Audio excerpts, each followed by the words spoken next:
기도했는데 왜 이루어지지 않을까요? 간절히 빌었는데, 정말 열심히 기도했는데, 혹시 이런 생각 해보신 적 있으신가요? 사실 문제는 부처님이 아닙니다. 우리가 가진 그릇에 있습니다. 상상해 보세요. 하늘에서 보석이 폭우처럼 쏟아집니다. 하지만 받을 그릇이 없다면, 평평한 접시만 가지고 있다면 보석을 받을 수가 없습니다. 보석비는 온 세상에 평등하게 내립니다. 하지만 담는 양은 다릅니다. 각자가 가진 그릇의 크기와 모양에 따라 달라지죠. 부처님의 가피도 마찬가지입니다. 가피란 부처님께서 중생을 보살펴 주시는 은혜를 말합니다. 부처님은 모든 중생에게 가피를 내려주십니다. 두루, 가득하게, 평등하게. 하지만 간절한 믿음이 없다면, 공경하는 정성이 없다면 영험을 맺을 수 없습니다. 유리가 물을 빨아들이지 못하는 것처럼 우리 삶을 가피로 적실 수 없는 것입니다. 깨끗하고 부드러운 천에는 고운 물이 쉽게 듭니다. 하지만 비닐에는요, 아무리 애를 써도 물이 들지 않습니다. 가피를 입기 위해서는 어떻게 해야 할까요? 우리 스스로를 깨끗한 천처럼 만들어야 합니다. 어떻게요?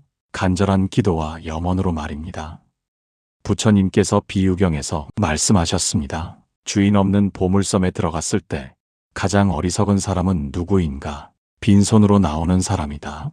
호주머니에 넣어도 좋습니다. 옷으로 싸도 좋습니다. 어려우면 두 손에 쥐고라도 나와야 합니다. 감나무 밑에 누워서 감이 떨어지기만 바란다면 삶의 장애를 해결할 수 없습니다. 우는 아이 젖준다는 말이 있죠. 문제를 해결하려는 간절한 실천, 바로 노력이 필요합니다. 이런 간절함의 꽃이 바로 기도입니다. 기도의 핵심은 무엇일까요?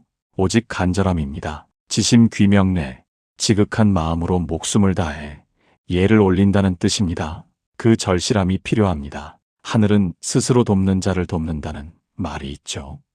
부처님 역시 마찬가지입니다. 바라고 구하는 기도 소리의 간절함에 감응하시기 때문입니다. 사찰의 불보살님 앞에는 복전함이 있습니다. 그 안을 보면 깨끗한 신권이 들어있는 경우가 있죠. 어떤 분은 이렇게 하십니다. 1년 동안 절에 넣을 신권을 따로 준비합니다. 사찰용 천지갑에 넣어 보관했다가 절에 갈 때마다 사용하시죠. 에이, 그게 뭐가 중요해?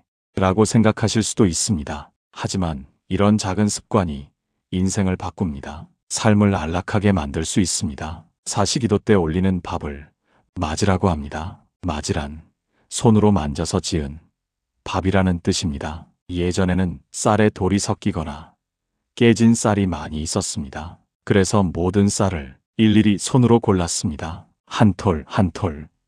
이런 정성이 깃든 밥을 맞이라고 합니다. 정성스러움이 빠지면 어떻게 될까요? 기도의 성취는 불가능합니다. 왜일까요? 기도를 완성하는 두 날개가 있습니다. 하나는 간절함이고 다른 하나는 정성스러움입니다. 간절함만 있고 정성이 없다면 새는 날 수 없습니다. 정성만 있고 간절함이 없어도 마찬가지입니다. 두 날개가 함께 해야 합니다. 오늘부터 시작해보세요. 복전함에 넣을 깨끗한 지폐 하나를 준비하세요. 절을 올릴 때 지극한 마음으로 올리세요. 기도할 때 목숨을 다하는 마음으로 하세요. 작은 실천입니다. 하지만 그 작은 정성이 쌓이면 부처님의 가피를 담을 수 있는 큰 그릇이 됩니다. 하늘에서 내리는 보석비를 가득 받을 수 있게 됩니다. 기억하세요. 간절함과 정성스러움. 이 두 날개로 당신의 기도는 비로소 완성됩니다.